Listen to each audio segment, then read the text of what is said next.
Well, it's really tough times out there. There's an awful lot of people out of work, and if you happen to be one of those people, you're probably looking for an edge, something that you can do that may help you to stimulate an employer to hire you. I want to give you an idea. Make a list of what you consider to be your strong points in terms of education, background, and experience.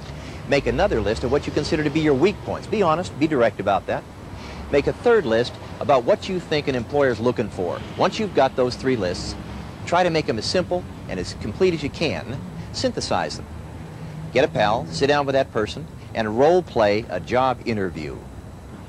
Role-playing the job interview, the next thing that you've got to do is to try to be calm, relaxed, clear, positive, looking for that job.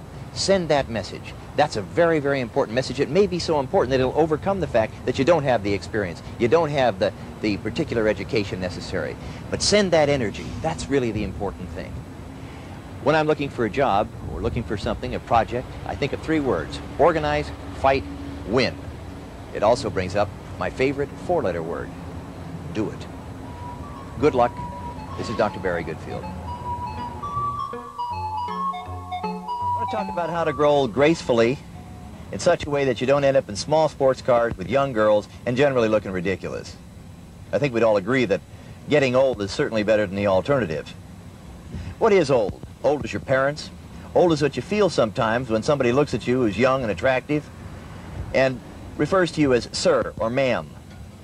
Old is when you live in the past, when you're involved only in the future.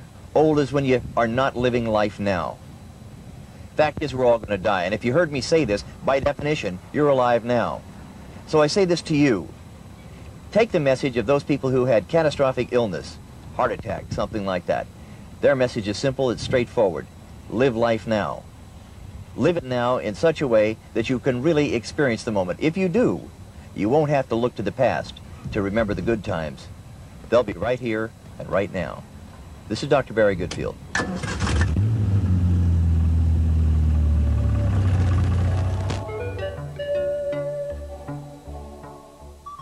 Something's troubling me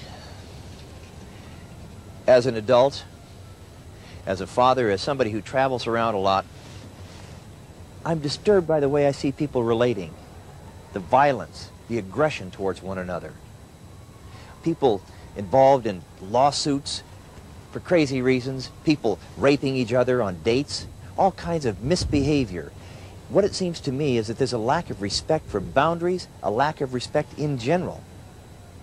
What is respect? It's an appreciation for somebody, it's holding somebody in esteem.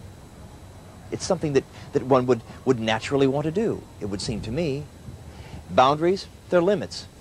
And when people go out, they should be able to respect somebody's limits and boundaries, whether it be a man or a woman. Makes no difference. I watch people not doing this more and more. And I watch people more aggressive towards each other, more defensive towards each other. I watch men afraid to go near women in work situations because of circumstances where they're afraid of being accused of something. Can't we get back to a point where we start to communicate, respect, be more honest and open with each other, and talk about the things that we really feel as opposed to talk behind our backs about each other? It's time that we unite and really communicate more effectively. This is really my concern, and I'm Dr. Barry Goodfield.